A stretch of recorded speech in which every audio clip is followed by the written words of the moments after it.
All right. All right, cool. So welcome back. Yeah, So welcome I'm back. I'm really happy that because like 2 days ago I lost my voice and it's back. Thank Okay. God. I You was like sound good, so worried. but you do have a little raspiness to you. So, but I'm Yeah, okay with it. It's gonna give us like a sexy, kind of sensual. If you're yeah, listening, Amy soothe you into this tonight. You know that kind of thing. yeah, yeah. As of a couple days ago, I was like, oh fuck, I don't know if we're gonna be able to record. It was bad. Yeah. All right. Myself doing like vocal warm-ups like a few days ago. I was like, I need to start doing this more than I'm actually using my voice more than ever, which is scary for everyone in my life. Yeah, it was like whenever I started my job, like I was losing my voice all the time because I wasn't used to talking that much. I was like, oh Yeah, no. I kept like a tea kettle and also tea bags like at my that's good. desk because I was like, this is bad. When I was a young one, and I had to take opera singing lessons, and I was in like musical theater and stuff. I gargled with salt water daily. It was a thing I Oh did wow. all the time because I think mostly because my vocal cords were still developing and really young, and so all of Yeah, my vocal coaches and stuff were like, warm salt water, warm salt water, warm salt water. Like they didn't want me to yeah, blow vocal cords out or anything. for I think sure. I think all the kids down there were doing it at the time. It's my theater troupe. That's awesome. Yeah, I remember having to do that whenever I was sick, but that was the only time. So yeah, that's another thing you can do. You can gargle with some warm salt water. It'll help your throat. Nice. All Hmm. right, I'm gonna get my notes up. Yeah. All right, so we'll go ahead and get started. So I'm gonna get started with the trigger warning, and if you have some to add to it for sure, because yeah, so for this episode, we'll be talking about diet culture, body image, weight loss, eating disorders, as well as suicide, harmful ways society has treated people in different sized bodies. Yeah, Yeah. Also, yeah. So Amy said eating disorders. I'm going to go over a little bit of that later, and we're going to go into a little bit of great. detail on that. So just be warned if you have yourself an eating disorder, you may be triggered. And there's going to be talking about body shaming, injury, death. Yeah, that's what I have to add to it. That's about it, though. Yeah, That you for did mention. sure. Yeah. Definitely. So, Roxanne, why are we adding diet culture to our crimes against humanity section? What would you say? Okay, so I would say that diet culture, fad diets, and just like the general way that society, the world really views diet and nutrition and exercise, bodies, and the way bodies people think they need to look or need to appear, I believe, and I think we'll show that we have enough evidence of this in this episode, that it has been a detriment on our society Yes. more times than not, women, unfortunately, but this affects everyone. Men are affected just like women are when it comes to body image issues. And I think a lot of that is, we can kind of thank the push of diet culture for a big portion of that, I believe. And also the culture around dieting because it's not a lot of times based in science and a lot of times there's ulterior motives like, money to get money to sell a product. It harms people, even could kill people. Or Yeah, it leads to disordered eating, which can have really, really negative effects on your body and your mind. So in my opinion, that would be a reason why we are adding it to the crimes against humanity. absolutely. Yeah, I definitely think so. And even I can't remember a time in my life when I wasn't like uncomfortable with the size of my body. And it wasn't any like I'm talking like at every single stage of Sure. like the sizes, the fluctuation of the sizes, like, Mhm. and it's just, I don't know. Yeah. It's one thing that I hope that people can learn is that maybe to just maybe not like learn to like love yourself. Maybe you never will get there, but to just Yeah. appreciate your body Yeah. for what it is and what it's done. It's brought you through everything you've been through so far, you know, and like I feel like diet culture is really harmful because it really takes that away from you. It takes Yeah. that like feeling of like being comfortable with yourself, being like at least not at least neutral. Like this is my body. This is, you know, what I'm dealt with and like learning how to figure that out. Like it's I feel like it ingrains into people that their like bodies are something that can be fixed or that it's broken or that, you know, It's and very true. and yeah, and through that, like it's really just like all consuming instead of thinking about like what you want to do with your life or what you want to like um you know, productive ways like, you know, art and reading and music. And, you know, we're sitting there just like, just obsessing about like what we're eating, what we're going to eat, or, Yeah. you know, how hungry we are, or, you know, things like that. And yeah, I think it's also very harmful, like the way health is like brought up in this realm because I think it's very unfortunate. Like health is subjective, okay? Like Yeah. you know, if somebody's in a wheelchair and, like, calling them, like, unhealthy because their legs don't work is, like, fucking bullshit. You Yeah. know, like, I Right. really hate when Right. people, like, use that term Yeah. in, you know, like, in the vicinity of other fucking humans, you know? It's like, I just wanna be healthy as long as they're healthy. "Oh, look, they have a nice healthy baby." It's like, but your baby was born, you know, deaf or something, and, like, you're sitting there, and then this Sure. mother is like, "Oh, yeah, my nice healthy baby," and, like, and you're sitting there Well, with your, like you know, it's like I just I can't stand it that that term is used so much, you know? and also when it's used to me, I mean, sorry to break in, but I think that when it's used in the world of dieting and diet culture, health is only tied to an image. And you can't actually see someone's health on the outside. The only indicator of someone's health would be like getting a blood panel done and seeing where they're at, where they're chemically Absolutely. and physiologically at.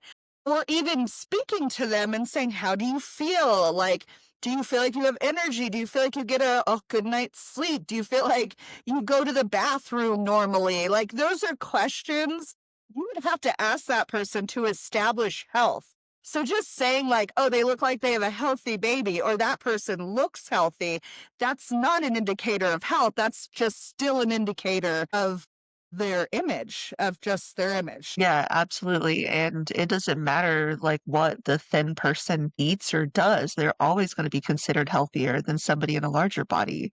I'm like, "Oh my god," you know, I'm trying to not, like, make anybody feel a certain way, I'm like Sure. No, it's true though. Like it's such a well, and what we'll kind of find, I think, once we jump in is it's a lot of myth making in these spaces. Like a lot of it just isn't true. Like so if you do this for this many days, you will lose this many pounds or whatever it is. How do you know that if you don't know personally what I have going on hormonally, what I have going on in my I mean, just really inside of my body. You can't tell me that that is exactly going to work for me because you don't know what's going on in my body. So, unless you're going to like a nutritionist, talking to your doctor, finding out the best kind of plan for you, and then checking regularly to make sure that plan is absolutely. still working for you because bodies change, they ebb and they flow.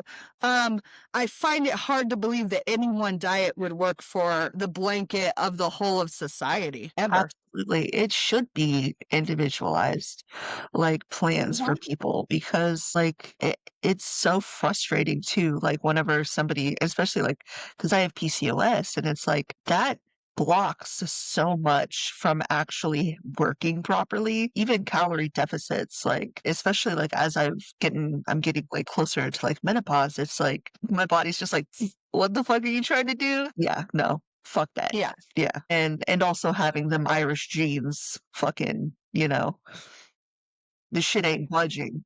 It's fucking It's you just get to a point in your life where you gotta decide, am I okay with the way I am right now?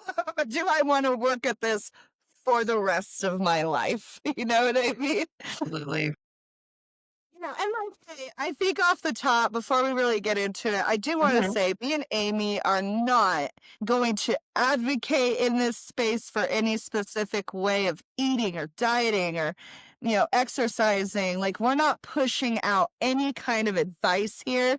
We're not telling you you shouldn't diet. We're not telling you you should diet. If anything, we just want everyone to be content with who they are on the outside.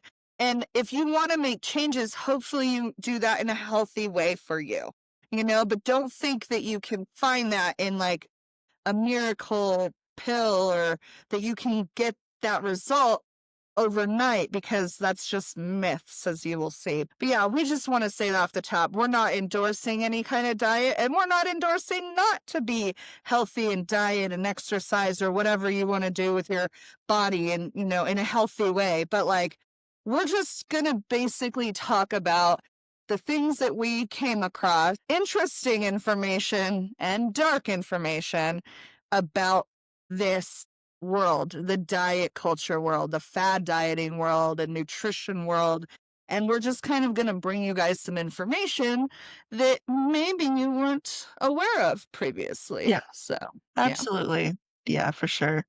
So I'm gonna jump in on some history. So diet culture, like it feels, modern, like celebrity cleanses, miracle pills, thousand before and after photos, but the obsession with controlling bodies and policing food is ancient. So tonight we trace the obsession from antiquity to the operating room, ask what it's cost us and our health, our dignity, and shared humanity. In the oldest sources, dieting doesn't always mean losing weight for looks. The Greek root of the word diatia literally means a way of life, a regimen connecting food, exercise, sleep, and moral conduct. Philosophers from Hippocrates to Galen linked moderation in eating to virtue, sound reasoning. The classical world praised athletic, lean bodies, but often as a sign of civic virtue or marital readiness, not just aesthetic perfection. Across the medieval Christian world, food also carried moral meaning. So fasting was a spiritual practice. Lent, weekly fasts, and diets were about penance and self-control. At the same time, however, being plump remained a status sign in some periods, a symbol of wealth in many pre-modern societies. So from the start, food choices were entangled with class, religion, and virtue. And by the 18th and 19th centuries, new forces of industrialization, urbanization, and fashion changed the meaning of the body. Tailored clothing, corsets, and later the rise of photography made, made slim silhouettes desirable in some classes.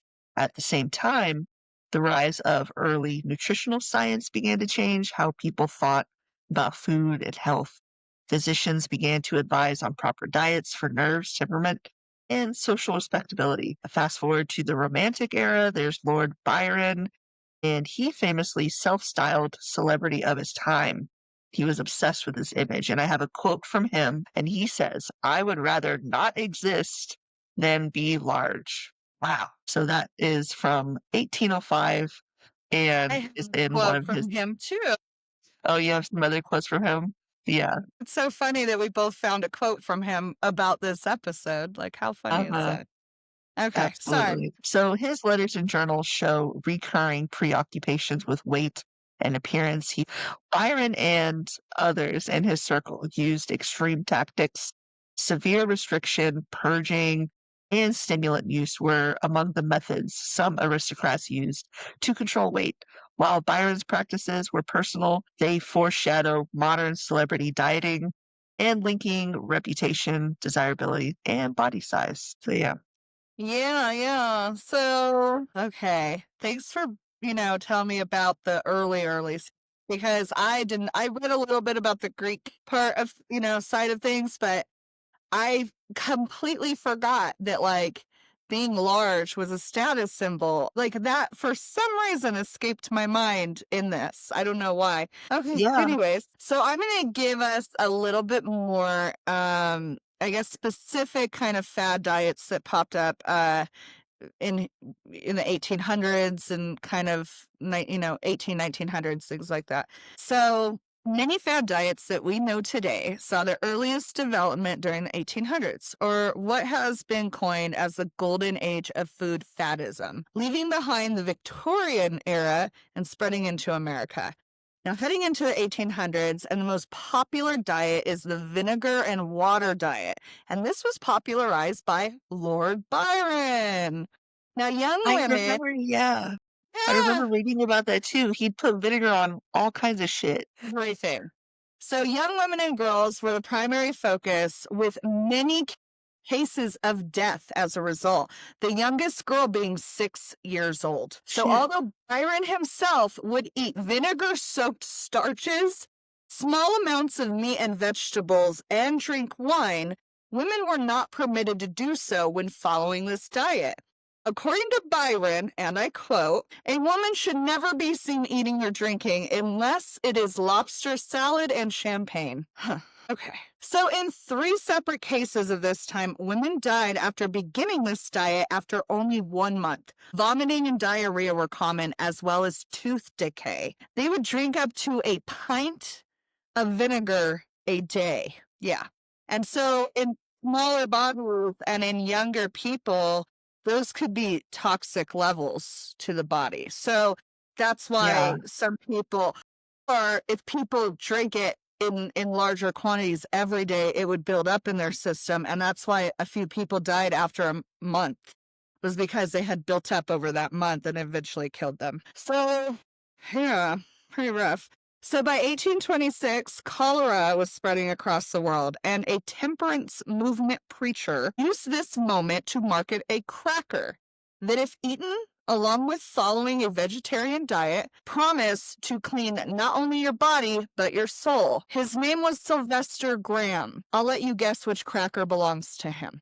Uh, As a member of the temperance movement, he believed that God's healthy diet plan for humans would consist of no meat, eggs are okay in the morning, no alcohol, primary food being bread, and the flour must be milled at home using coarse wheat, which, he came up with the cracker solution. So, yeah. Sugars and fats should be avoided, as well as fruits.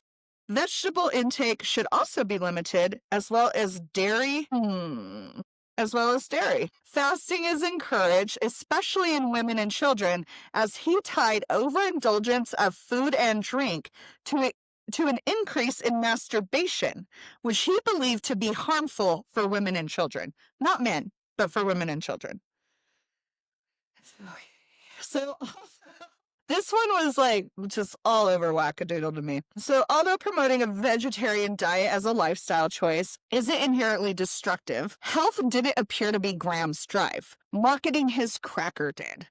I couldn't find any cases where Graham's cracker or his message for temperance in eating habits caused any serious harm or deaths, but I do know that Graham's speeches of the time as a preacher caused riots and many people got hurt.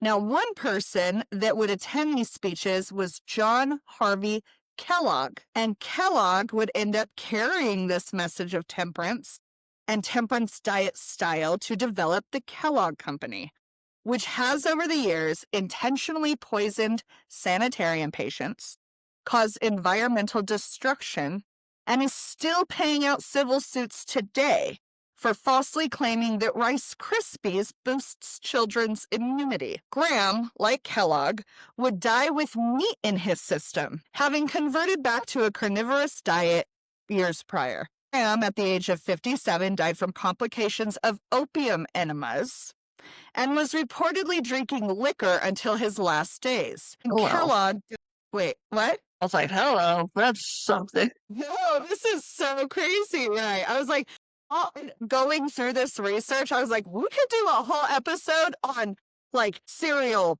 dudes. Like they're all For connected and they real. all came from really strange places. It's The so weird. hell? The cereal industry is bananas to me. Okay, sorry. Anyways, so Graham, at the age 57, he died from complications of opium enemas and was reportedly drinking liquor until his last day. And Kellogg died at the age of 91 of pneumonia. He reverted back to meat and alcohol in his later life and distanced himself from his stricter views. Whew, so yeah. Kellogg and Graham. In 1863, an undertaker and coffin maker named William Banting released a pamphlet in which he highlighted all of the diets he had tried over the years and how none of them had cured him from being obese.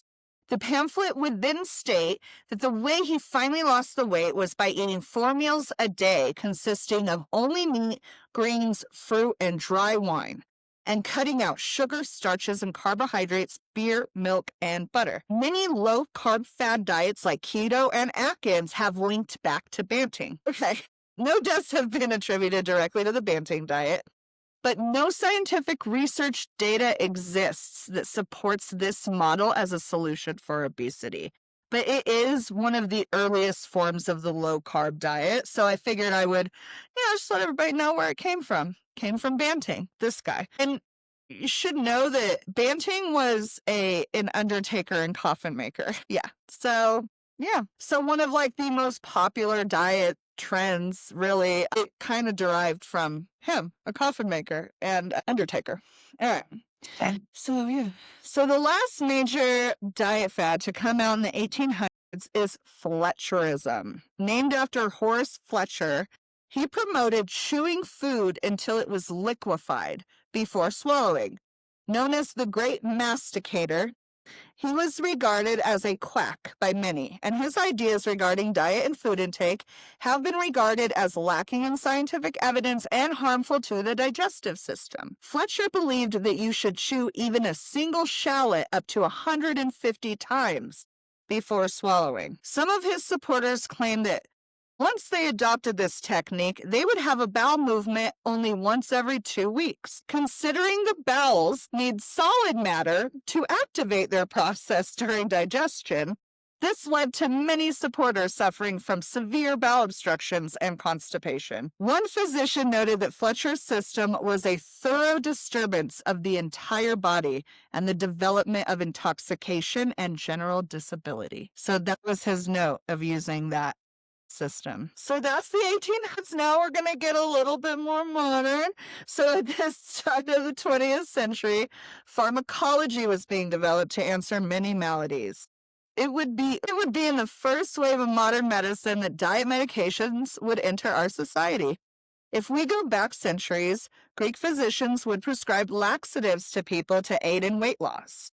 And in many areas of the world, eating certain animals or specific parts of an animal could grant you, they thought it could grant extra strength or endurance, vitality, and increased libido. So as you can see, medicinal treatments have been around for almost as long as humans have, with promises of miracles. Now, unregulated pills and elixirs start showing up during the mid to late 1800s, and at the time they could be purchased over the counter.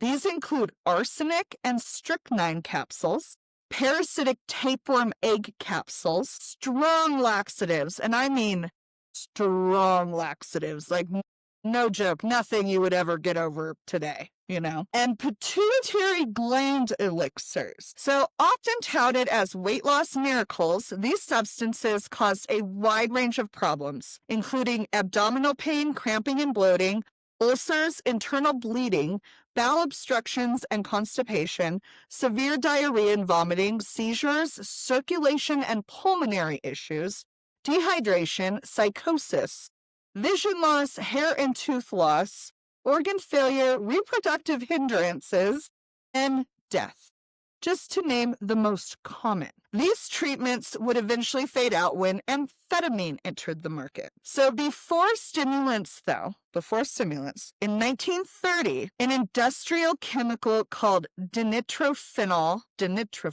was given to people to combat obesity. This chemical was used as a wood preservative, a pesticide, and used in the process of making bombs for World War I.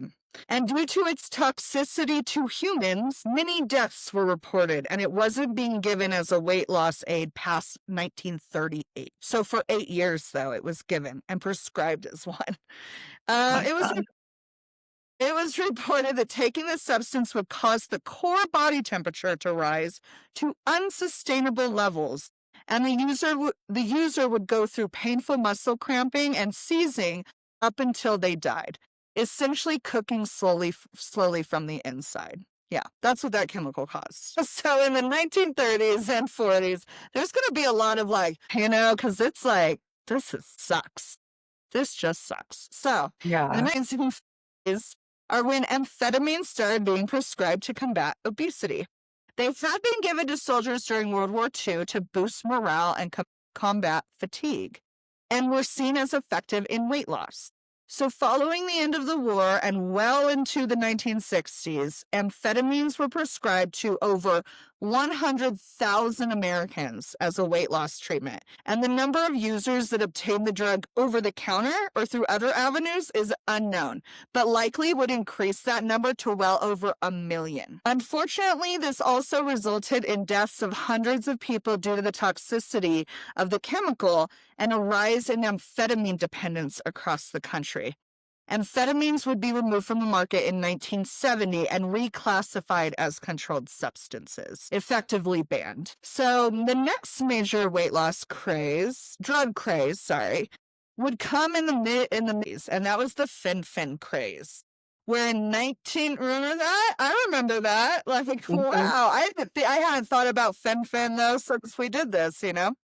So where in 1996 alone, 10 million prescriptions for fenfluramine and phentermine were written for Americans. These drugs were no more than synthetic amphetamines, and due to mounting injury lawsuits, the makers of the drugs discontinued them in 1999 and were made to pay out $3.7 billion in damages to thousands of users due to heart valve damage caused by the medications. So yeah, so far, not on a good streak for diet medications. So far, so Yeah. bad. You know what I mean? Just not good. All right, so following more regulations from the FDA regarding diet medications, the 2000s saw a rise in over-the-counter caffeine pills, and various herbal supplements like vitamin B and taurine were being marketed as weight loss aids. Tons of celebrities would endorse these products, and you could buy them over the counter of any grocery store or pharmacy, even seeing them on shelves at convenience stores. Ephedra was a chemical used starting in 2000 and pulled in 2003, when the FDA caught on that it had caused 54 deaths and over 1,000 serious health complications. There was a decline of store-bought diet aids going into the 2010s after a medication that was FDA approved came into the market. Ally. It is still the only FDA approved weight loss aid, but it has been linked to severe kidney and liver injury. It does remain on the market today, so it is still being prescribed, even though there has been reports that it can cause severe kidney and liver injury. All right. Now, the last medication that I'm going to mention is the one that I think most people listening to today will recognize, and that is GLP medications, or more commonly known as Ozempic. This medication comes in tablet or injection form and is primarily prescribed to people with type 2 diabetes. Now, how this works as a weight loss aid is that it mimics a hormone in the body that increases insulin production, slowing digestion and lowering blood sugar levels. When taken at higher doses, users can experience rapid weight loss. Now, GLPs have been prescribed to people with diabetes since 2004, but after research found weight loss as a potential side effect, the first GLP for weight management was developed and approved in 2014, with another wave being approved in 2021. Now, to date, there have been multiple studies claiming injury or death associated with the use of GLPs. One study I found claimed kidney and liver related issues, kind of similar like with Ally. And a different study in the UK claimed that 62 deaths have been associated with its use, while other studies claim no significant injury or long-term effects. So they're literally like split down the middle. Considering now none of these studies have been peer reviewed, and every week it seems a new one comes out in either support or opposition to the medications, it is kind of difficult to say definitively what adverse or long term effects we will see. But if we consider history, it is likely that the cost will be much higher than the benefit. And that's really all I Certainly. got about diet medications and like of what I really want to do is find out where our more common diet trends are and where those came from. Yeah. You know, I always heard growing up, like, chew your food really good so it digests well. Well, that obviously came from Fletcherism, and then the low carb thing, like, don't eat too many high carb, like, carbs will make you obese or make you gain weight. Like, that obviously comes from Banting. Like, Yeah. so there's a lot of, kind of cool history there, I guess, where the diets that we're seeing are just they're not new. They're just being regurgitated over time is I guess the point I'm making. Nothing a fad diet is it can be broken down to have like roots of all of these diets from back in the 1800s, really. Yeah, I mean, even the absolutely. apple cider vinegar trend, that's coming from the vinegar trend, obviously. Absolutely. Yeah. So they're cyclic. They're cyclic, I guess. Like Mhm. they come in cycles, but they're all the same. They're just rebranded and called different things. Yeah. But anyway, that's all I had Yeah, for that. going into the fad diets for the 1900s and 2000s, definitely not as scary as all of that Roxanne went over, but still I like something the to go scary over. stuff. Yeah, so the 20th century turned dieting into mass culture. The combination of mass media, celebrity endorsements, scientific sounding claims, and marketing produced a steady stream of fad diets. These were often simple, sensational, and short on good evidence. So 20s cities calorie counting becomes common and the grapefruit and banana and skim milk diets appear. Advertisers began selling diet products. And then into the 1940s and 50s, there's a master cleanse diet. And then there's also cabbage soup diet fads. Just nothing but cabbage soup all day. Okay. I hope you like cabbage soup, soupy. I would die. I mean, once in a while, sure, but so, yeah, and then there's also liquid diet drinks are, becoming more popular, like, Slim Fast and stuff like that, but the post-war boom intensified consumer diets and quick fix culture. Going into the '60s and '70s, there's macrobiotic trends, drinking man's diet, the birth of organized commercial programs, so there's the Weight Watchers, Jenny Craig. So, support into franchised weight loss industry. What's up? Opti Yeah, yeah, yeah, I know, right? And, We're like, suckers too, guys. We're suckers too. absolutely, we sure are, and it's also, like, hard thinking about I mean, our moms were really very influential in this area. I mean, Yeah. like, I have, like, boatloads of trauma from growing up with a mom that did everything they could to try to make sure that I'm, you know, skinny and pretty and, like, Mhm. Sure.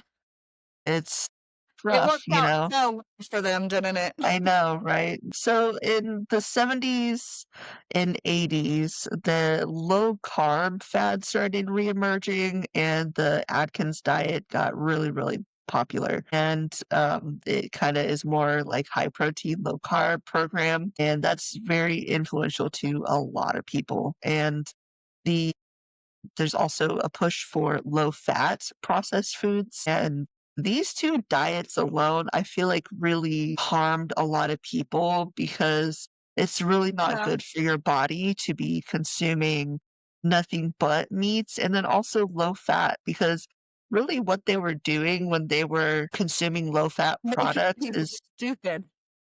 what's up? They were making people stupid. Absolutely, your body needs that. Your brain needs fats Yes, to it does. function. Yes, And I it feel does. like it's Look at really look how smart I am. I think it's really indicative of the amount of, like, Alzheimer's and dementia patients because of the low-fat diets. I mean, I know that there's a correlation. I did not research that much, but I swear to God, I know there's a correlation, and it's I wouldn't be so bad surprised. for you. Most Yeah, things, I mean, not most, I'm not gonna say that, that's that's kind of ignorant. A lot of diseases can be traced back to, like, nutritional things, like, or preventative. You can be preventative in those ways by just changing nutrition, you know? So, absolutely. I'm not surprised at all that it could also have it could have a beneficial effect if you change nutrition for a benefit, but it can have an adverse effect too. Like, if you're not getting enough something, it can definitely have an adverse effect. Absolutely, and what they're doing, like, they still want people to buy the low-fat products because so Right. they gotta make them taste good, and what they do is they bulk it up with sugars and refined starches, and that makes it sure, it's low fat, but it's now gonna wreck your fucking insulin and Yeah, sure. just Exactly. be horrible for you. Yeah.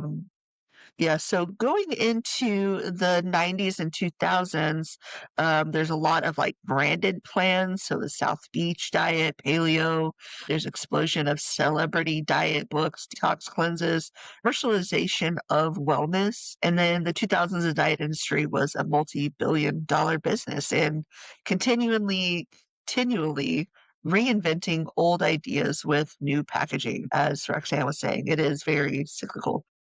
Mhm. But yeah, I think that, like, throughout this, I feel like I'm missing the cigarette diet, like, I didn't write that one down. Did you look at that? No, no, but I So, know that, yeah, it was Lucky it cigarettes was that were in Lucky, that. yes, and it's like, grab a Lucky and put down a sweet, like, it's still to this day, I think you especially in, like, Europe, like, I feel like the culture is very, like, Yeah, it's still very prevalent there because yeah, I know people from Europe very personally, and they say that they use smoking as a diet tool, and yeah. it's I Sure. mean, I mean, it's very, it may not be, like, reported that way, but from the streets, I can tell you the cigarettes they use is a diet tool. I could tell you that from the streets, you know what I mean? Like, yeah, I when I used to smoke cigarettes, I used to tell people, like, I would have a coffee and a cigarette in the morning, and I had a joke that it was my Hollywood diet. I'd be like, "Oh, I'm on my Hollywood diet this morning because I would have, like, coffee or caffeine and a cigarette and then go to work." So it's like, that was definitely that's whether it's, like, officially being branded that way, in our culture, in our society, we definitely attribute cigarettes as, like, a weight loss aid of some sort.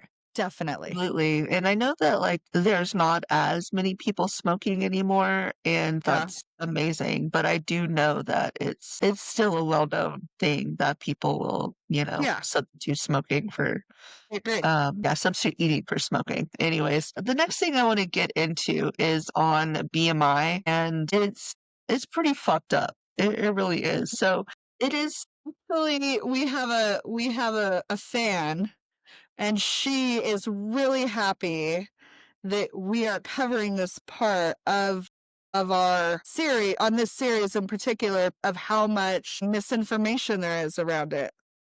absolutely. Yeah. BMI stands for the body mass index, and it's used by clinicians around the world. And it's, the most common numbers used in healthcare as far as like weight to height ratios. So you've seen it on your medical forms, your fitness apps, but most people don't know where it actually comes from. But it was never like invented to define individuals' health. So the story begins in 1830s in Belgium, and a mathematician named Adolf Quetelet wasn't a doctor. He was a statistician, so he did statistics.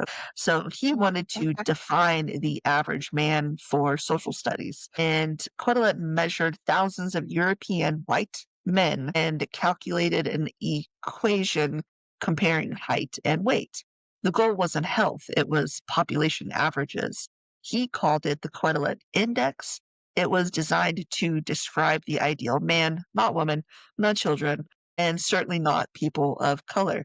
Quetelet even described deviations from his average as indications of moral or physical deficiency.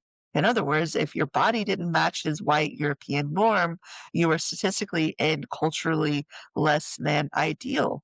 Fast forward more than a century in the 1970s, the American researcher Ansel Keys revived Quetelet's formula, renamed it the Body Mass Index, popularized it as quick screening tool for obesity. Even then, the data sets he used were still largely based on white European male subjects. When the World Health Organization and Centers for Disease Control adopted BMI in the late 20th century, they applied the same cutoffs, the same numbers to everyone, regardless of race, sex, or body composition. That's where the real harm begins. Using a measurement calibrated on white men as the universal standard for global health. Research shows that Black individuals tend to, so they have higher bone density, the muscle mass than white individuals, which can make them appear heavier on the BMI scale, even when their body fat percentage is lower. Asian populations, on the other hand, can have higher body fat percentages with lower BMIs, meaning the health risks might appear earlier, even when BMI labels them as normal. This proves one thing: BMI isn't just inaccurate, it's inequitable. Yet, this one size fits all number still determines who gets access to healthcare, who qualifies for surgery, who's labeled obese or healthy. It's not science, it's bias with a calculator. According to the National Eating Disorders Association, Harvard Public Health Review, patients with higher BMIs are less likely to receive full medical testing, and symptoms are often dismissed as weight related. Insurance companies sometimes deny coverage for procedures unless a patient reaches a certain BMI threshold. And in schools, BMI based health reports have been shown to increase body dissatisfaction. I can talk, I promise. Dissatisfaction and shame in children and teens. In 2023, the American Medical Association finally took a public stand, saying BMI is an imperfect measure that has been used for racist exclusion. They urge doctors to use it only as a data point among many, not as a definitive measure of health. Some researchers now advocate for ethnicity specific BMI ranges or for abandoning BMI entirely in favor of measures like waist to hip ratio, body composition scans, or metabolic health markers. But the truth is, BMI persists because it's cheap, it's easy, and it's built into the system, and undoing that is a lot harder than just doing the math. So yeah, Wow. BMI is bullshit, basically, you TMI guys. is bullshit. Hot That's what the name bullshit. of this episode should be. The title of this episode should be BMI is bullshit. Real. I mean, can you imagine, like, telling a Samoan, like, "You're fucking obese," No, and it they're like, doesn't make sense. Like, it doesn't fucking make sense. I roll my eyes so hard because, like, just over the last, I don't know, 5 or 6 years, maybe, slowly kind of uncovered all like, different tests and different standards that all people are held to, and then I'm finding out that they were only the baseline is standard to only, like, a white man, like a white adult man, not even a child or nothing, and the more I find out about that, the more I'm just, like, so infuriated with Yeah, absolutely. I had a roommate for a little while that was told she was obese, and she was, like, 4 something, okay? And she had, like, a super tiny waist, but she giant boobs. She had fucking, like, huge boobs, and they're sitting there telling her that she's fucking obese. I'm like, It's all tit. did you see her tits though? Like, Mhm. you It's can't all not tit. see her tits though. Like, Right. she wears a size 4 and you're sitting there telling her she's fucking obese It's when she's got ridiculous. like fucking size H fucking tits. Like, are you kidding me right now? No, that's ridiculous. She came home fucking sobbing. She was like, they just told Mm, me I was obese. And I'm like, I'm sorry. They're fucking dumb as shit. It's yeah. like, I mean, Ugh, I hate it. I hate the whole system. Yeah. Well, the system is bullshit and it has such a negative and I would imagine traumatic mental health effects on human beings that like it needs to just be done away with once and for all. Yeah, did you get weighed in front of people in school, Yeah. in gym? I remember getting weighed in front of everybody in gym class. And also, yeah, growing up when I was like I kind of talked about before, I was in theater when I was younger. Mhm. And there were a lot of moments when I was younger. I remember being on stage, and I'm not knocking the theater I did. I loved it, but like there were moments where I definitely I got criticized from adults about my body on stage. I was like 5 or 6, and like adult people, which I understand that like they're doing their job. They're the choreographers, the directors, they're putting on this performance, this play. But like I would have adults be like, I think she's a little too I think her knees are a little too chunky. I'm what? I'm like 5 or 6. Like I'm growing. Like my body's a little bit awkward because I'm a little kid. So there Yeah, was definitely times when I was young that I kind of was like, oh, because of this ideal image, that you're supposed to have or whatever. The pressures, and I don't even think those people realize what kind of effect that could have, but like it's just that's because that's where we're at in society. We accept that you can put pressure on people who are chunky or that are overweight or that you think are overweight. It's like, oh, you can put pressure on them. They can handle it. yeah, It's like, no, they're still gonna get their feelings hurt. You know what I mean? So, especially a yeah, child. Yeah. I don't know. Anyway, so I think the mental health effects of it all is like really probably the most harmful across the board, I would think, with all of it. absolutely. All right. Well, taking a break. I'm gonna jump back into it, yeah? Mhm. Okay, so taking a break from diet pills and food restrictions, I'm going to pivot us into one of the more obscure trends in the world of weight loss, the diet device. And I don't mean ellipticals and treadmills. So, one of the earliest devices used to lose weight or give the appearance of thinness was the rubber corset. Developed in the late 1800s by Charles Goodyear, he designed corsets and knickers from rubber and advertised that you could look thin while getting thin, as the rubber induced sweating. Now, unfortunately, the rubber also didn't allow for the sweat to escape. So, skin breakdown and infection was a common issue among wearers. But regardless of the skin issues, these reducing garments gained popularity and began coming out in different shapes and sizes and for different body parts, including a face mask and a full body suit. And I am gonna, there'll hopefully be some pictures of these. I have some advertisements that I found of these rubber garments. And so if our viewers can access these pictures on the website, then I would like to put that one on there because I think Sure. that it would be really funny. They're Mhm. like gimp suits essentially.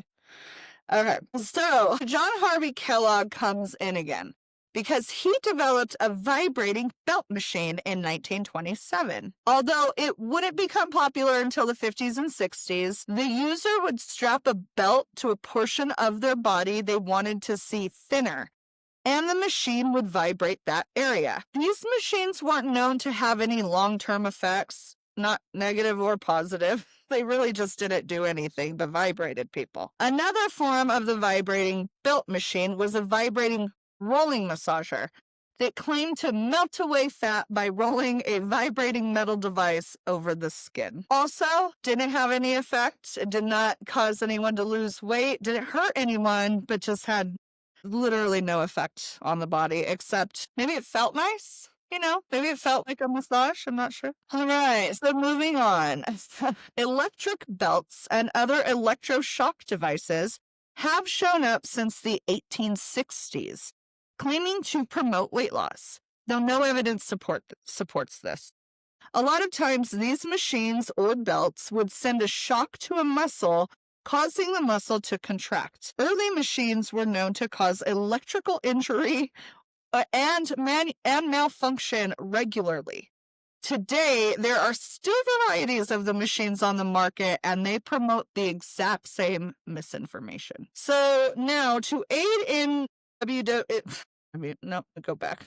So now, to aid in World War II, rubber corsets and girdles needed to be rationed, and the reduce-o-matic would take their place. These were portable saunas that you could sit and sweat in.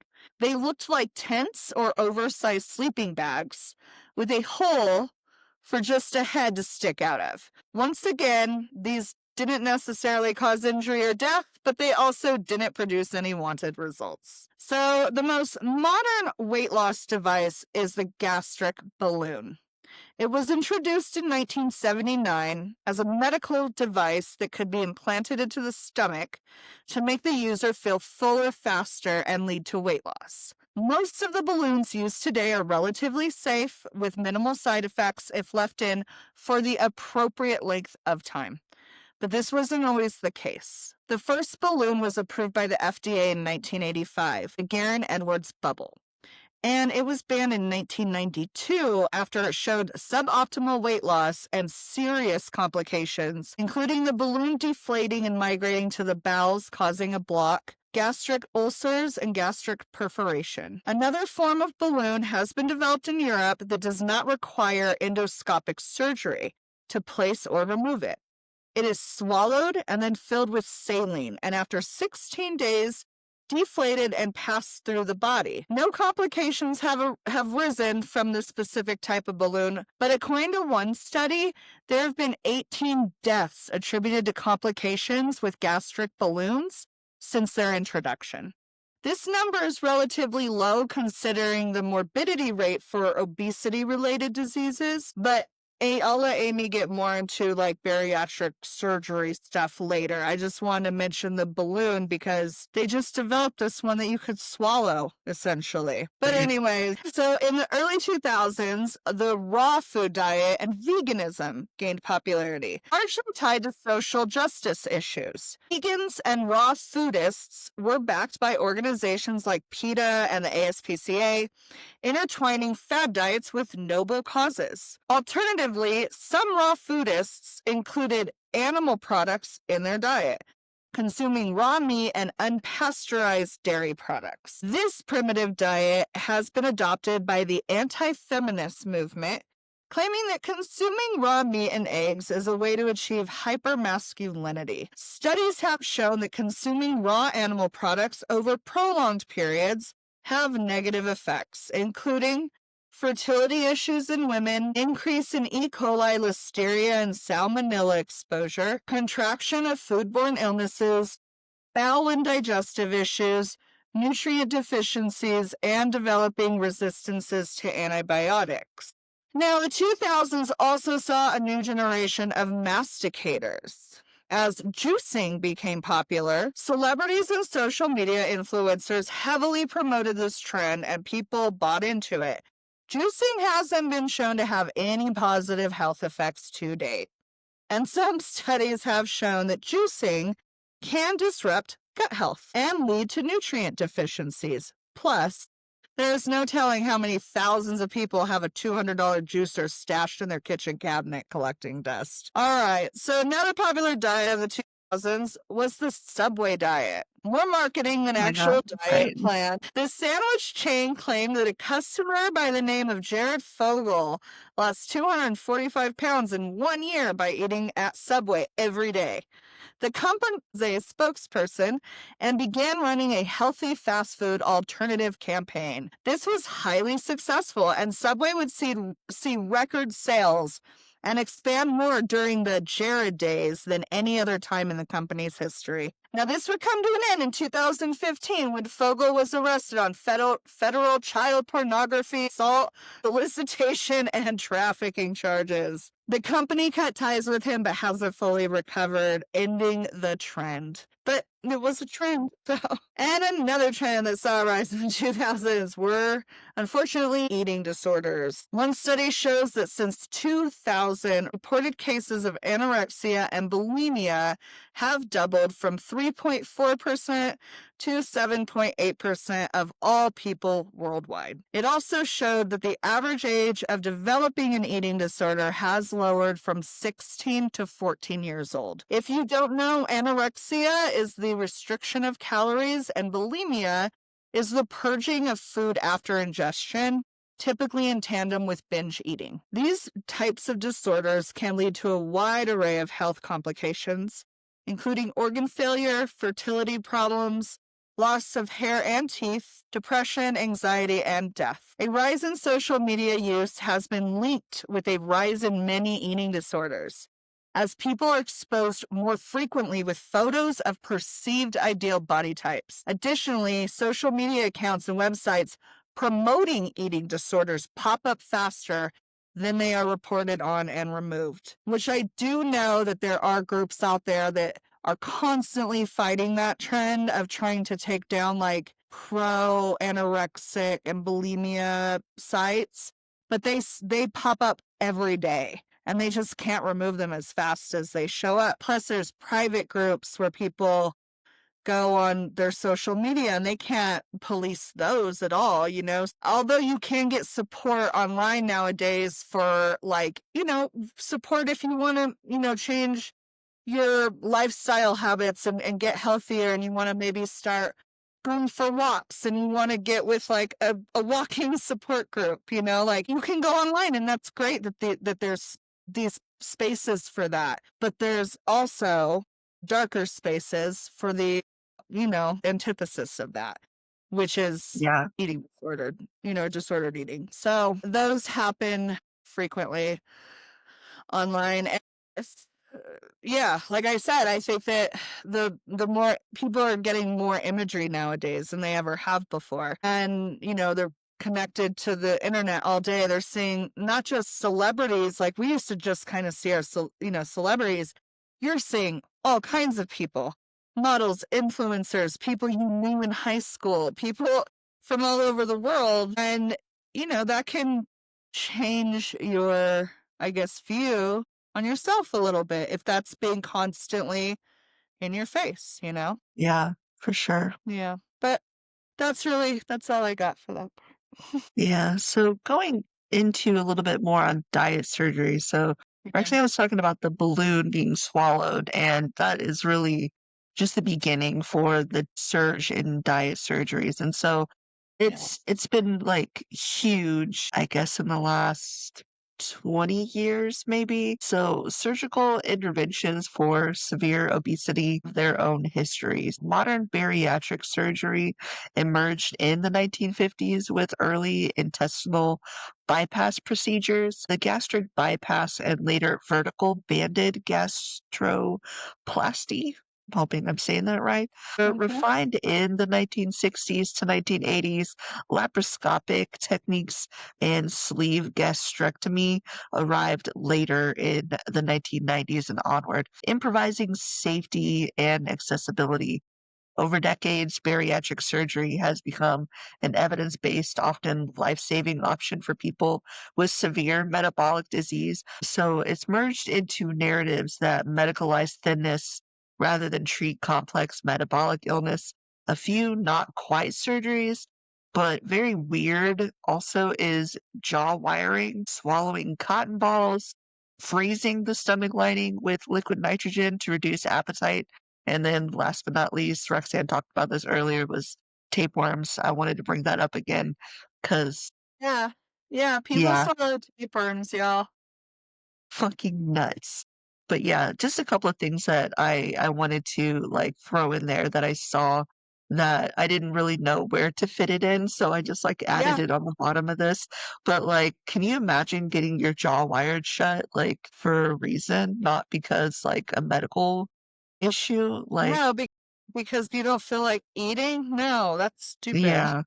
And another thing I wanted to kinda, like, highlight in this section about diet surgeries is that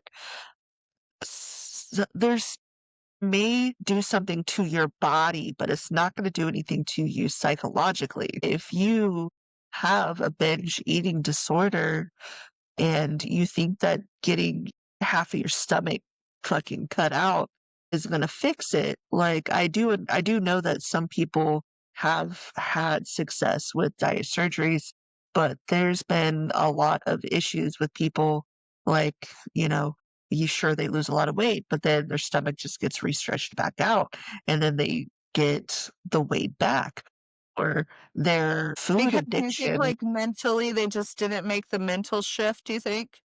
Yeah, absolutely, and that food addiction transfers to other addictions, and Right, people right. have a very, very high amount of people becoming alcoholics after getting diet surgeries, and it's mainly because the way your body digests the alcohol is, like, a lot faster than people who have not had the surgeries, and so they get Right. drunker faster, and not only that, like, the food addiction, it transfers to other addictions, and so I'm sure it has helped a lot of people, but I feel like it's gone from a surgery that was very necessary for some people to, like, elective surgeries now, Yeah, and if they can't get an American doctor to do it, they're gonna go find another one who can sure.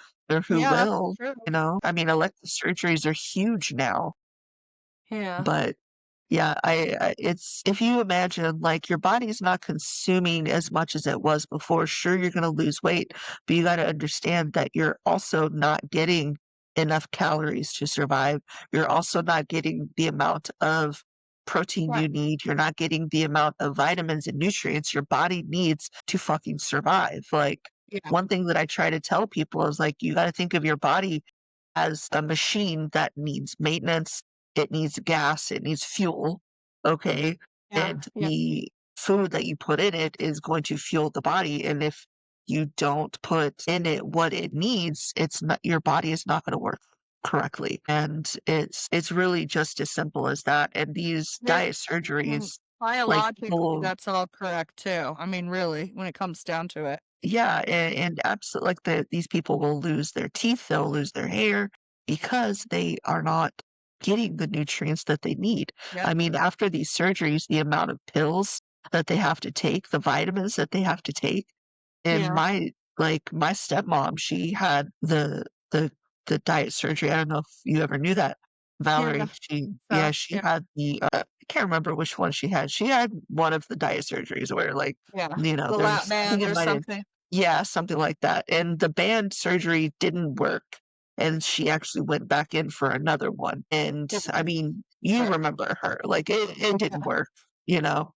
Yeah. So it was just yeah, it's just I feel like the majority of the people that I know personally who have had the diet surgeries, I think I know of only one of them that has helped out of a lot of people that have had those surgeries.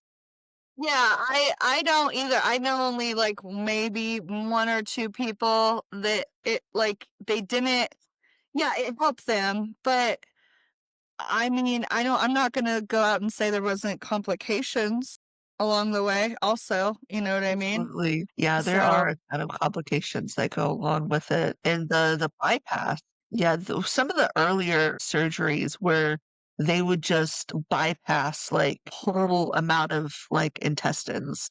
So, it would, like, really the food that was being digested would really it wouldn't take its time going through the intestines, and the reason why it's taking its time going through the intestines is so that your body has time to absorb. It's like it's being digested in your stomach, being broken down, yep. and then it goes through the intestines, and that is how the nutrients are being absorbed. And if Yeah. you bypass that intestines, then your Speed it food doesn't have time yeah, to absorb those exactly. nutrients.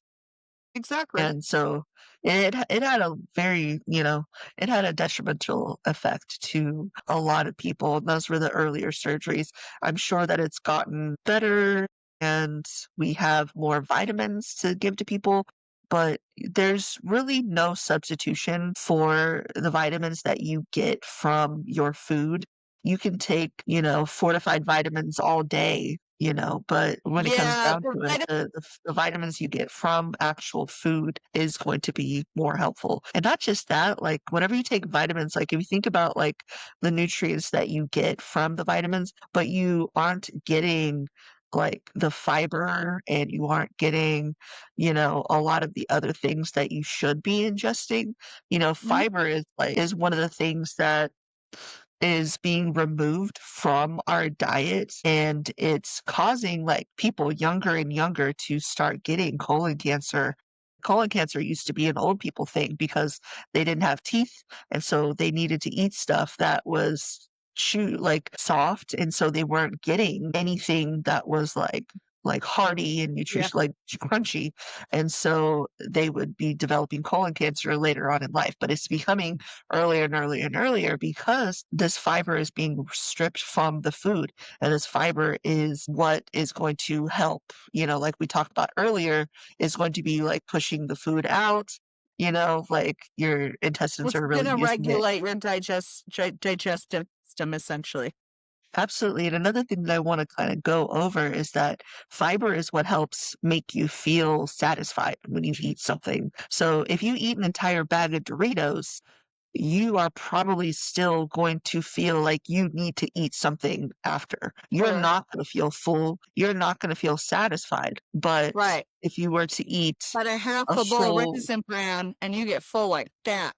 absolutely, absolutely, or like salad or, like things that your body recognizes, you're going to feel full and satisfied until your body tells you you're hungry later on again. Yeah. So the fiber is really something that's like very, very important. And yeah, it's a Yeah. huge issue. And like we already talked about like nutritionally, like I mean, the best way to get all of your needs, your mineral and your vitamin needs met in your body is never going to be through supplements. Never, never, never, never, never. There's no way. Most supplements, when they pass through your system, most of it is not absorbed anyway. Yeah, it's hardly digested. Like, if you were to pay attention, you'd probably see results of that in the toilet bowl. Absolutely. Absolutely. So, it's really hard to say actually what kind of benefit you're getting from supplements. I think the best way is to just try to get it from your food, try to get it from your fruits, your veggies, your proteins, all of those things, depending on what you need for your body. Obviously, everyone's different. Yeah, I am not a huge pusher of vitamins and supplements and stuff because of that reason. Because I just know that they're not like they're people rely on them way too heavily, thinking that Yeah. they're like, "Oh, I'm getting 100% of my vitamin B or whatever." It's like, "No, you're probably getting 1%." Like, honestly. Yeah, So, for sure. so it's like take vitamins, but, like, go outside, get your Uh-huh. sun, and eat. Do it nutritionally as well, I think, so. Yeah, for sure. One thing that I also wanted to throw in there is like the crash diets that people do, they may show results, but a lot of times what those results are is going to be like water weight. And then also eventually it slows your metabolism down, it disrupts your hormones, and then it's kind of like increase the risk for eating disorders and mental health issues. Like, again, if you're not Yeah. eating properly, your mental health is also going to deteriorate because Mhm. it's going to be stressful, like, mentally and physically. So it's just, these fad Yeah. diets and these crash diets are just they're really not good for you. Yeah, and speaking of disordered eating, like, another trend that's got really popular lately is intermittent fasting. That a lot of people are using that in conjunction with, diet. And this is basically it restricts the time that you would eat to a specific window. So it's like you would eat either between 8 a.m. and 4 p.m., or you would fast one day and not fast another day. And there have been studies that show that intermittent fasting can aid in weight loss. But people with disordered eating or history of any kind of eating disorder should not intermittent fast because it can be highly triggering to those things. So, even if even if you are somebody who thinks you have it figured out, and you're like, "Well, oh, I intermittent fast and I do keto and I do gluten free or I'm a vegan or whatever." That's great that you have it figured out for you, but also remember that putting that out there to anyone else or offering it up as advice to anyone else without knowing what they have going on mentally and physically could actually do them more harm than good. You know what I Yeah, mean? So I kind of think like when it comes to diet advice is like keep it to yourself because it's just for you. It's individual to you. Kind of like yeah, like what if your relationship with your God is personal, if the politics you choose is personal, let the diet. If who you love is personal, then let the diet you do be personal too. Because unless you can see what's going on in another person's body, or if you know if they have a history of disordered eating and things like that, then you can't speak to them and give them advice because it could harm them, you know? yeah, absolutely. So, I'm sorry. So just saying that like Go for it. the fad diets, them just throwing them out there is working for anyone is like, well, that's red flag number one to me, So Yeah, absolutely, and, like, it's so easy, anybody can it's just the gimmicky, like, bull crap is just, it's right. yeah, it's dog shit. So, I wanted to go over, like, maybe a couple of things that have kind of fucked us up, like, from childhood. So, being rewarded with food, Yeah. that's horrific. Yeah. Empty plate club, that's fucked me up as well. We are all like, once we're born, we have the knowledge to stop eating when we're full. It's something that we have when we're little. Right. You'll see it in little kids. They'll fucking take 2, 3 bites. As soon as they're not hungry anymore, their asses are hauling ass like they're fucking, "I'm No done. more. Yeah. I'm not fucking hungry anymore," you know? And so, like, as we get older, we are, like, not listening to our bodies as much as we used to, and we are ignoring our hunger cues, or we are eating to the point where we do not have any more hunger cues or fullness cues, and these things, like, especially whenever you're little and your parents are like, "If you wanna have dessert, you have to finish all the food on your plate." Right. And it's like, "Well, I'm full, I don't wanna eat anymore," and then it's just like it really does mess people up because I even find myself, like, thinking, "Oh, I should finish this because I don't want it to go to waste, or I don't wanna throw it away." It's like, Sure. it's even as a 40-year-old, like, it's still, like, it's ingrained in your fucking brain, you know? Yeah. No, it's true. I grew up the same way. You know, there's starving kids in other parts of the Oh my world. god. Yeah, the starving kids, yeah. There are so many starving kids that like, what were they gonna do with like my half a corn on the cob that I didn't want to finish, or my my Yeah, it's other. not like they're going to get the leftovers. Should I have been sending them to the starving kids in the world? Like Yeah. a big eye roll. It's crazy. But I grew up the same sentiment in my house. Mm, So yeah, definitely. Definitely know that one. it's harmful, so if there's any like, I'm never gonna really assume that anybody's listening to this, but if there are any parents that are listening to this, don't do that to your kids. No, If they're full, let them fucking be like, put their food in a baggie and fucking put it in the fridge for later. Don't make your kids finish their fucking food if they don't want it, you know? Like I try to say, like, well, if, you finish the veggies and then finish the protein, and then after that, like, try to, if you don't wanna eat the starches, I'm like, I could fucking care less. Like, I try to, Sure, at least advise that sure. because a lot of times if kids aren't eating what they're supposed to, they're trying to get to the point where they can have a snack in a few Mhm, hours, and so, try to avoid that. I understand, parenting is tricky and, it's a lot of, like, compromises and stuff, but, like, you don't want to be making your kids feel a certain way, like, about their bodies and their eating, like, they are born with that knowledge ingrained in them, let them just keep it, because like, I even remember whenever I was, like, younger, I remember stopping whenever I was full, and like, at some point, it's just,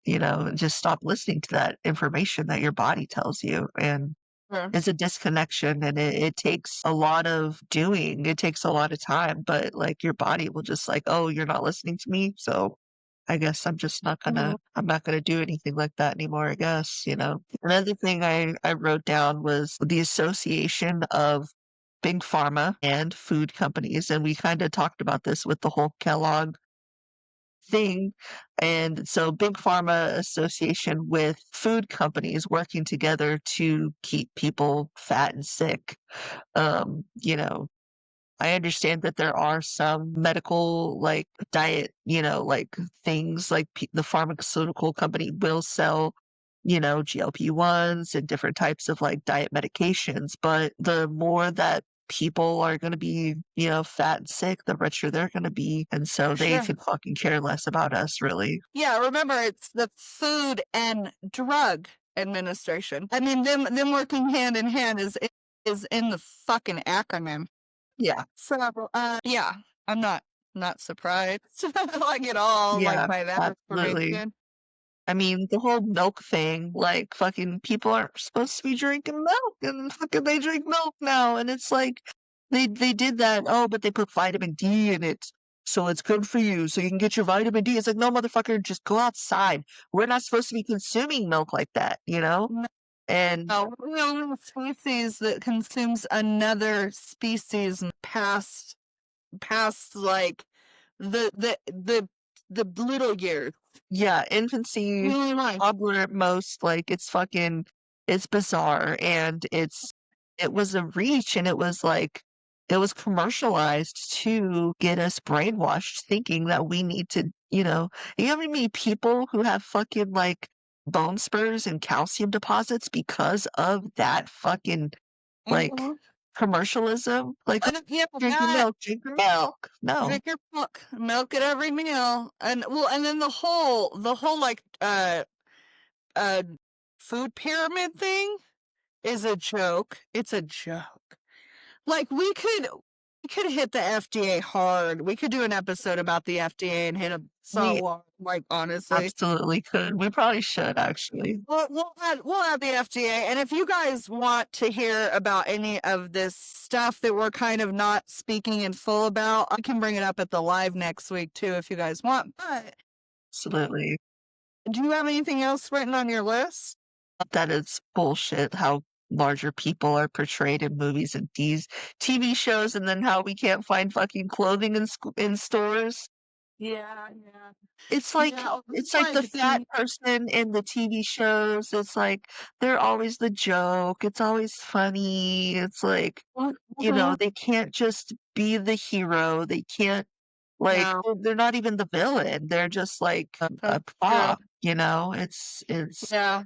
sick. Yeah, I know. And that's like, I mean, I hope that that changes. Like, I hope it is changing. I feel like I've been seeing more, I don't know, larger framed people on TV, in TV, I guess. But I don't know if that's true or if I just got so used to seeing such skinny people.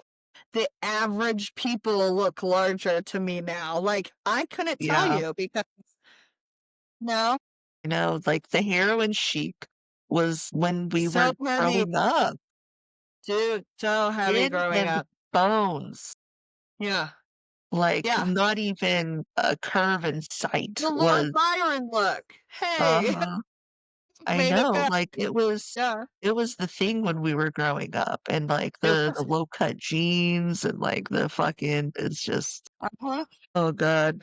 And if you got a booty with fucking low cut jeans, you're sporting all kinds of ass crack, fucking, like Yeah, you are. and they don't sell nothing else, you know? Yeah, but Try to find I fucking think clothes that fit asses are you. coming back, and, like, big asses Yeah. are coming back, and I'm Hell happy yeah. about that, 'cause Word.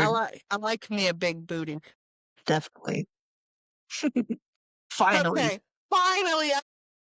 So, I do have a couple things I want to add in because now this is very, very recent. These are two trends that I found online that are starting to circulate, and I could see them becoming popular trends in the next however long these things last. But I just want to get ahead of it and let y'all know it's total bullshit. So if you read about this in the future, in the next few months, or you hear something about it, I'm letting you know it's complete garbage and it's works of fiction. Two, okay? So there's the werewolf diet, and then there is the blood type diet. These are two different diets. I've heard of the blood type diet, yeah. I'm intrigued about the werewolf diet. Let's fucking hear it. Okay, werewolf diet. So it's starting to gain momentum and it restricts its users to when they can eat based on the cycles of the moon. Experts have warned against following this trend and claim it isn't based in fact, and they question its efficacy. So the blood type diet, Amy, you said you heard about this, so it's already I kind of have catching on. And it claims that you can eat specific to your blood type to achieve optimal nutritional benefits. mm, This is, I think, where they're getting this myth from. So, certain blood types can be more susceptible to certain diseases. mhm. But that's it. That's all, guys. There have been no studies have ever been conducted on blood type in relation to diet. So there isn't any evidence to date to support this. So if you hear about the blood type diet, you hear about the werewolf diet, you guys, it's bogus, it's bullshit, it's not true. Don't buy into it. Don't start, syncing up when you eat to, gibbon or whatever. That's ridiculous. It's like, "Oh, it's waning. I better get my carbs in today." Like, what? So no, it's crazy. And I know you had mentioned the soaking in the cotton balls. Yeah.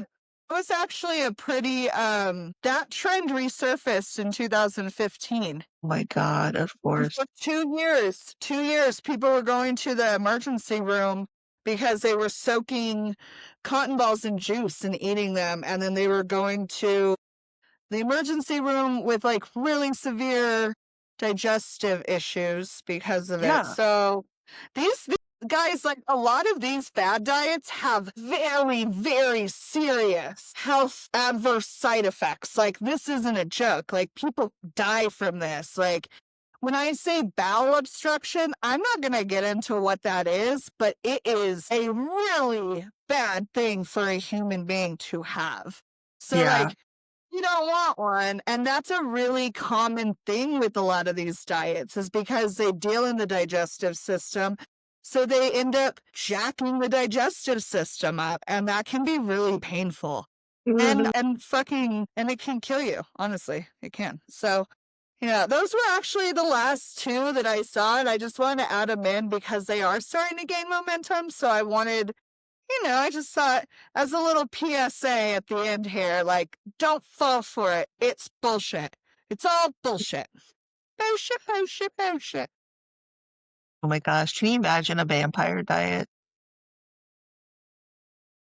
I mean, I only consume beef blood. I think the carnivore diet is pretty close to that, and like that's getting popular. Only raw meat diet. Just that Uh-huh. could be a vampire diet. I don't know. Anyways, that's all I got for that shit. That's fucking this That's all I I've got to learned eat. so much. I've learned all so much, so much. Yeah. Okay. So yeah, well, we hope we entertained you guys. We hope we hope we gave you guys some information and actually like we're sorry if we burst your diet bubble. If any of you are following any of these diets, you're like, damn it. Like I was totally gonna People. start. A werewolf diet. Don't you do it. Don't you dare. Just said don't do it. It's bullshit. Don't do it. So if you guys want to check out any of our resources, you can visit our website. It's thisjustin and itsgrim.com. And while you're there, you can sign up for our email notifications, check out other episodes, merch, blah, blah, blah. Yeah. We go live next Thursday at 8 p.m. Central Standard Time. And the link is also on the website for that. We hope to see you there. If you guys want to continue this conversation about diet culture, diets, maybe bring us a diet that we didn't mention that you heard of, something crazy. Like, we didn't really hit any international diets. We kind of stuck to American stuff. So Mhm. if you guys know of anything you want to bring up, we would love to hear it because I'm sure it gets way crazier than even we talked about it. Oh, absolutely. Yeah, for sure. And then please sign up for this email so that I can email you whenever our episodes come out and what our live is going to be. So I know you guys are busy and it's a little thing that I do. I'll email you some funny stuff, remind you whenever it's happening. Yeah. Yeah, definitely. You guys, next episode is actually going to wrap up this series. Yep. And we're ending it off with conversion therapy, which Gonna is be a going rough to be a one. real bummer. Yeah. But anyways, we hope you guys have a good week. And yeah, we'll catch you later. All right. Sounds good. Bye. Bye.